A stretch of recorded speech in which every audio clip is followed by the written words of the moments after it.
Hello, ladies and gentlemen. My name is Nuttall20, and this is your guide to Fire Emblem Three Houses Monastery in Maddening mode. Now, I've been informed that apparently YouTube will just memory hold your channel if you don't post in a week, which means I need to come up with some sort of content to keep people tided over whilst Yorkshire T and I are on hiatus between our LPs. And so this is what I came up with. This is Fire Emblem Three Houses, and this is how you manage the monastery on Maddening mode. There are a lot of M's in that sentence, but this guide is probably not going to be as difficult to process as pronouncing its name is. So, broadly speaking, what is the monastery and why do we care? Now, anyone who's played this game, anyone who's playing on Maddening mode, will know what the monastery is. It's the main hub that we have to talk to the NPCs and deal with things in their own time. Now, through the game, you've got to do quests, all that kind of stuff around here, but broadly speaking, how the monastery is used optimally is not something I think that is well documented basically anywhere. And I think that's a real shame, because there's a lot here that you can use to give yourself a pretty cool advantage in Maddening mode. So with that in mind, let's talk through what the value of the monastery is. Now, the first thing the monastery gives you in spades is Byleth's Professor Experience. So if you can see here, I believe I've got mine maxed out at the moment. Yes, my professor level is A+. Now, Professor Experience is an important mechanic within this game because what it does is it allows Byleth to gain more actions during the monastery and the ability to teach his students more. Unsurprisingly, it's hugely important that you raise this as quickly as you reasonably can, because not only does it make your characters stronger, it also feeds back on itself.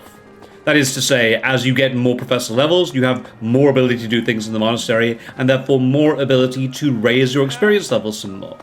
And that's really, really powerful. Now, the monastery, as it turns out, is the best source of professor experience in the game. Or at least it is the best source of the options that you have available to you on the same day that you'll be able to go to a monastery. So the four options that you usually have are going to the monastery, going out to battle, holding a seminar, or resting. Now, the monastery just tends to, because you have so many more actions here, provide more professor experience than the other options do very, very easily. And as such, you want to be going to the monastery a lot because you'll get that experience, you'll get more actions, and it'll feed back into itself.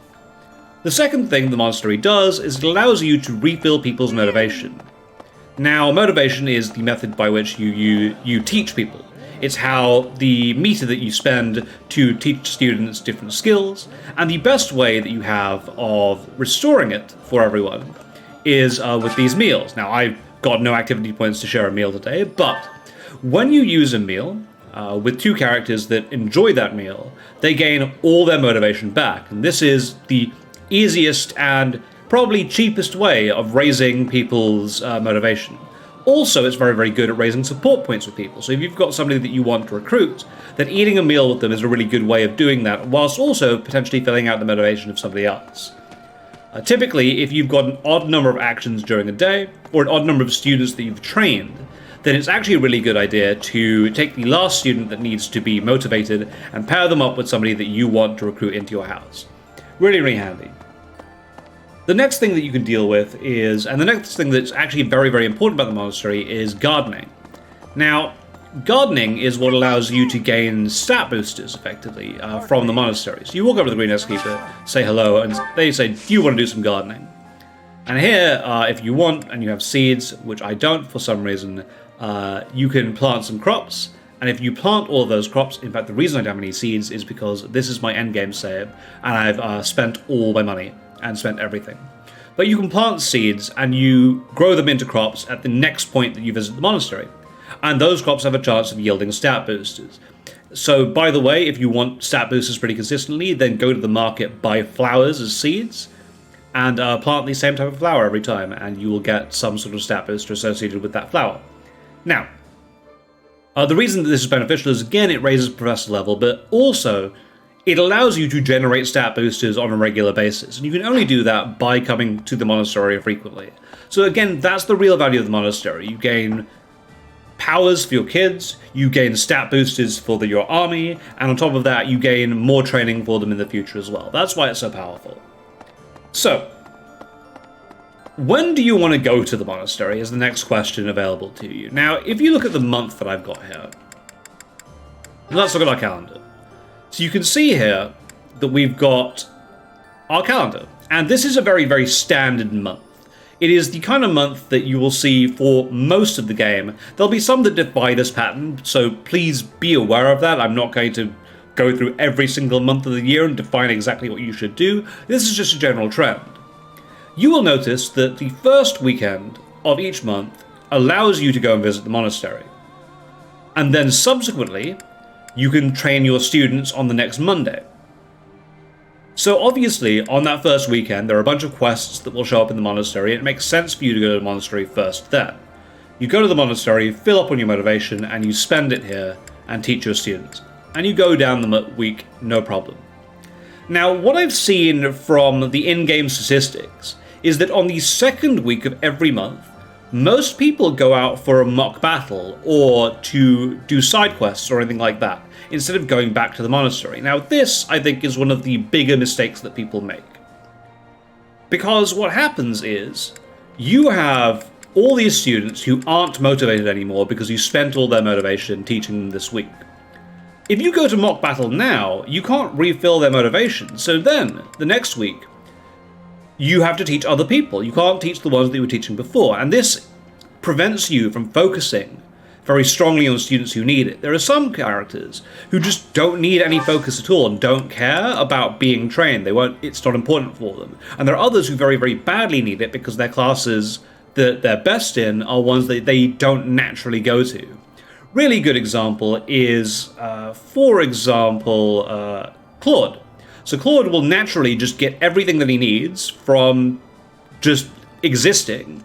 He'll become a Wyvern Lord eventually, because that's what he does. He flies around on things. It's great. Whereas a character like Ferdinand, for example, will need lots of training to get into Wyvern Lord, which is ideally where he wants to be, because it's not a class that he naturally goes to as you play the game. And so that means that the characters that you need to focus on are ones that you now cannot focus on, because they're all tired out.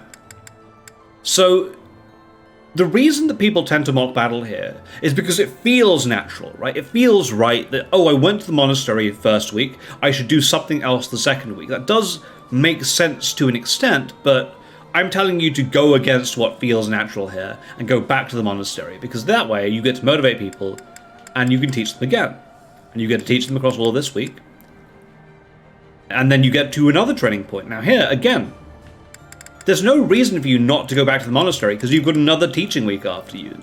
You go back to the monastery in that third week, 1, 2, 3, 4, 5, bang, you get to the next date. Now this is where things change up. You'll notice that on this date here, we're in a position where there's no teaching session afterwards, and there's a mission directly after what happens. So the deal with this is very, very simple.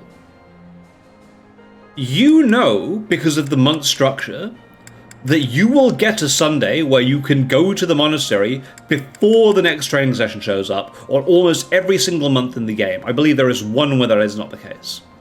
So at this point, it doesn't make sense for you to go back to the monastery, because one of the primary benefits of the monastery, which is meals together, refilling motivation, now does not matter, because you're going to get another chance for it in a month's time. So at the final day of each month is when you want to go and do your side quests, your mock battles, all that kind of stuff. And you can see here, for example, in this example, I have a couple of side quests that I still need to do, and that I've not done yet, because I know I can get them done on this day. That's why that's so important. And so I think this is a strongly misunderstood part of the monastery, and I think that people will find maddening a lot easier if they are going to the monastery on day 1, day 8, and day 15. And maybe I could be wrong about this. Somebody in the comments could say something really, really wise about this, but I think that is the best way that you spend your time, and that is how you should manage the month at least, if not the monastery itself. So, the next question becomes, what do you do on a monastery day typically to be able to kind of optimize exactly what's going on? So the first thing that you want to do is you want to look at your students. Let's look at our roster. And the roster is actually terrible for doing this, so we won't use that. We'll use something else instead. I believe support can be used? No. No, it cannot. Goals, that's it. So, you can use goals to see your kids' motivations and what they're training in. And what you want to be able to do is identify characters who don't have any motivation left and whose motivation you need to refill so that you can teach them. And secondly, what you want to be identifying is characters that have problems with where they're going, right? So characters that won't be able to class change immediately, for example, is a really, really good thing that you want to identify and look at when you're going down your goals and your motivation list. The reason that you want to do this is twofold. The first task that you'll have in the monastery when you show up is going to eat with people. You want to sit down, refill all the motivation that you've missed out on. So you run over to the lunch hall over here, and you sit down and eat with people until you refill their motivation. That's great. And that does a really, really good job for us. The next thing that you want to then think about is how you deal with these training issues. Now, if you have the DLC, I don't even think you need the DLC necessarily. I think this is free DLC. You have access to the hot spring over here. Okay. Hello.